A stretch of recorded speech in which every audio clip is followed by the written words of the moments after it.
అందరికీ నమస్తే అండి. మన సమాజంలో తీవ్రవాదులు, ఉగ్రవాదులు వీరిని భిన్నంగా చూస్తాం. సో వారిని అసహించుకునే పరిస్థితి, భయపడే పరిస్థితి ఉంటుందన్నమాట. అంటే సంఘ విద్రోహులుగా చూస్తాం. సో పాకిస్తాన్ ప్రభుత్వం బాలీవుడ్ అగ్రనటుడు సల్మాన్ ఖాన్ని ఉగ్రవాదుల జాబితాలో చేర్చింది. సో ప్రతి ప్రభుత్వం కూడా కొంతమంది వ్యక్తులను ఉగ్రవాదులుగా గుర్తిస్తుంది. ఏ సందర్భంలో? ఇప్పుడు మన దేశంలో ఎక్కడైనా ఉగ్రదాడి జరిగిందనుకోండి, ఆ ఉగ్రదాడిలో ఎవరెవరు పాల్గొన్నారు అనేది వచ్చిన సమాచారం మేరకు వీళ్ళు మోస్ట్ వాంటెడ్ లిస్ట్లో ఉంటారు. అలాగే వాళ్ళతో లింకులు ఉన్నవాళ్ళు ఉగ్రవాదుల జాబితాలో ఉంటారు. అలాగే పాకిస్తాన్ దేశంలో ఎక్కడైనా ఇటువంటి అటాక్స్ జరిగితే అక్కడే ఎవరు పాల్గొన్నారు అనే దాని ఆధారంగా ఉగ్రవాదుల జాబితాలో పేర్లు చేరుస్తారు. కానీ లక్షలాది మంది అభిమానులు ఉంటూ భారతదేశం మొత్తం అందరికీ తెలిసిన సల్మాన్ ఖాన్ను బాలీవుడ్ అగ్రనటుడు దాదాపుగా 30-35 సంవత్సరాలుగా సినిమాల్లో యాక్ట్ చేస్తూ ఎంతోమంది అభిమానులు ఉన్న సల్మాన్ ఖాన్ను పాకిస్తాన్ దేశం అధికారికంగా ఉగ్రవాదుల జాబితాలో చేర్చడం అంటే చాలా పెద్ద విషయం. సో ఇప్పుడు దేశం మొత్తం ఇదే మారుమోగిపోతుంది. సల్మాన్ ఖాన్ అభిమానులు కూడా చాలా తీవ్ర ఆగ్రహంతో ఉన్నారు. సో పాకిస్తాన్ ఎందుకు ఇతన్ని ఉగ్రవాదుల జాబితాలో చేర్చిందంటే, ఈ మధ్య రియాద్లో సౌదీ అరేబియాలో ఒక మీటింగ్ జరిగింది, ఒక సినిమా వేడుక ఒకటి జరిగింది. ఈ వేడుకలో సల్మాన్ ఖాన్ పాల్గొని ఈ సౌదీ అరేబియాలో ఇండియన్ మూవీస్ని బాగా ఆదరిస్తున్నారు. బాలీవుడ్ అలాగే టాలీవుడ్ అలాగే కోలీవుడ్ అన్ని సినిమాలను కూడా తెలుగు, తమిళ, మలయాళ, హిందీ అన్ని సినిమాలను ఇక్కడ బాగా ఆదరిస్తున్నారు. పాకిస్తాన్ వాళ్ళు, ఆఫ్ఘనిస్తాన్ వాళ్ళు అలాగే బలూచిస్తాన్ వాళ్ళు కూడా ఇక్కడ బాగా చూస్తున్నారు. ఇది సంతోషకరం, ఆహ్వానించదగ్గ పరిణామం అని మాట్లాడారు. సో ఇక్కడ ఆయన మాటల్లో భాగంగా పాకిస్తాన్ను అండ్ బలూచిస్తాన్ను వేరువేరుగా ప్రస్తావించారు. పాకిస్తాన్ దేశంలోనే ఈ బలూచిస్తాన్ అనేది అంతర్భాగం కదా. కానీ పాకిస్తాన్లో ఎప్పటి నుంచో ఒక అంతర్యుద్ధం ఉంది. పాకిస్తాన్లో బలూచిస్తాన్ అనే ప్రాంతీయులు చాలామంది ఎప్పటి నుంచి దాదాపుగా 60 సంవత్సరాల నుంచి కూడా వాళ్ళు సెపరేట్గా దేశం ఇచ్చామని, మేము విడిపోతామని చెప్పి వాళ్ళు గొడవ చేస్తున్నారు. వాళ్ళు పాకిస్తాన్ ప్రభుత్వానికి వ్యతిరేకంగా గొడవలు చేస్తూనే ఉన్నారు. రకరకాల అటాక్స్ జరుగుతూనే ఉంటాయి. అక్కడ ఒక ఉద్యమమే జరుగుతోంది. సో ఆ ప్రాంతంలో సాధారణంగా ఇండియన్స్ని ఎక్కువగా ఆహ్వానిస్తారు, ఆదరిస్తారు.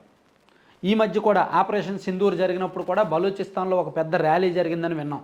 నరేంద్ర మోదీ గారికి మద్దతు పలుకుతూ అక్కడ పెద్ద ర్యాలీ జరిగిందని విన్నాం. మనం కూడా కొన్ని సోషల్ మీడియాలో ఫోటోలు అవి చూసాం.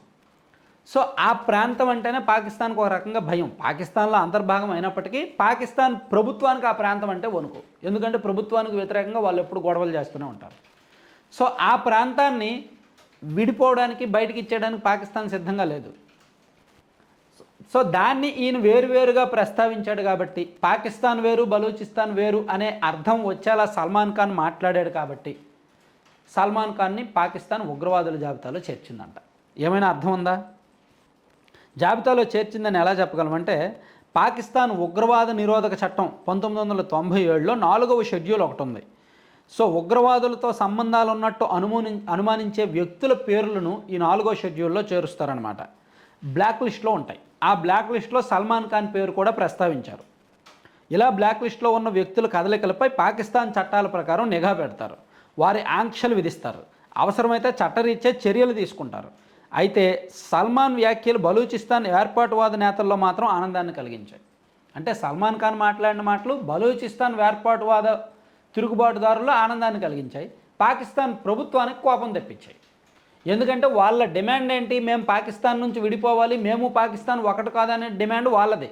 వాళ్ళ డిమాండ్కు మద్దతు ఇస్తూ సల్మాన్ ఖాన్ చేసిన వ్యాఖ్యలు ఉన్నాయనేది పాకిస్తాన్ ప్రభుత్వం కోపం. అందుకని అతన్ని ఉగ్రవాద సంస్థలతో లింకులు ఉన్నాయి, ఇతను కూడా ఉగ్రవాదే అని నిన్న అతని పేరు చేర్చారు. ఇది ఇప్పుడు నేషనల్ మొత్తం, మన దేశం మొత్తం, నేషనల్ మీడియా మొత్తం మారుమోగుతోంది. దీంతో అసలు ప్రభుత్వం ఏమైనా పాకిస్తాన్ ప్రభుత్వంతో సంప్రదింపులు జరిపి ఇతని పేరు ఉగ్రవాదుల జాబితా నుంచి తొలగిస్తారా? అది ప్రస్తుతం అయితే లేదు. ఎందుకంటే పాకిస్తాన్కి మనకి దౌత్య సంబంధాలు బాలేవు. కాబట్టి ఇప్పుడు మన వాళ్ళు వెళ్ళి చర్చించే అవకాశం లేదు. అసలు ఆ ఆలోచన కూడా చేయరు. అయితే పాకిస్తాన్ ఏమైనా ఇతని మీద చర్యలు తీసుకుంటుందా? ఇతని మీద నిఘా పెట్టడం అంటే ముంబైలోని ఇతని ఇంటి మీదకి ఏమైనా వస్తారా? లేదా అక్కడ అధికారులు ఏమైనా ఇతని దగ్గరకు వస్తారంటే ప్రస్తుతానికి అంత సాహసం కూడా చేయరు. అది కూడా జరగదు. కాకపోతే ఇక్కడ పాకిస్తాన్ ప్రభుత్వం ఒక హెచ్చరిక ఇవ్వాలనుకుంది. బలూచిస్తాన్ని వేరువేరుగా చూస్తే మేము ఒప్పుకోము, ఎంతటి వాడైనా సరే మేము ఉపేక్షించము, పాకిస్తాన్ బలూచిస్తాన్ వేరువేరు కాదు. సో అటువంటి వేర్పాటువాదదారులకు తిరుగుబాటుదారులకు మద్దతు ఇచ్చేలా ఎవరు మాట్లాడినా మా దృష్టిలో వాళ్ళు మా ద్రోహులే, మా దేశద్రోహులే, మేము ఉగ్రవాదులుగానే పరిగణిస్తాం అని పాకిస్తాన్ బయట సమాజానికి ప్రపంచానికి ఒక హెచ్చరిక ఇవ్వాలనుకుంది. బహుశా దానిలో భాగంగానే సల్మాన్ ఖాన్ని ఉగ్రవాదుల జాబితాలో చేర్చి ఉండొచ్చు. అయితే భవిష్యత్తులో కాలక్రమేణా, ఇప్పుడంటే ఇండియాకి పాకిస్తాన్కి లింక్స్ తెగిపోయాయి, బాగలేదు కాబట్టి మన వాళ్ళు డిస్కస్ చేయరు, కానీ భవిష్యత్తులో ఎప్పుడైనా రెండు దేశాల మధ్య బాగుంటే కొంత పేరు తొలగించే అవకాశం ఉంటుంది.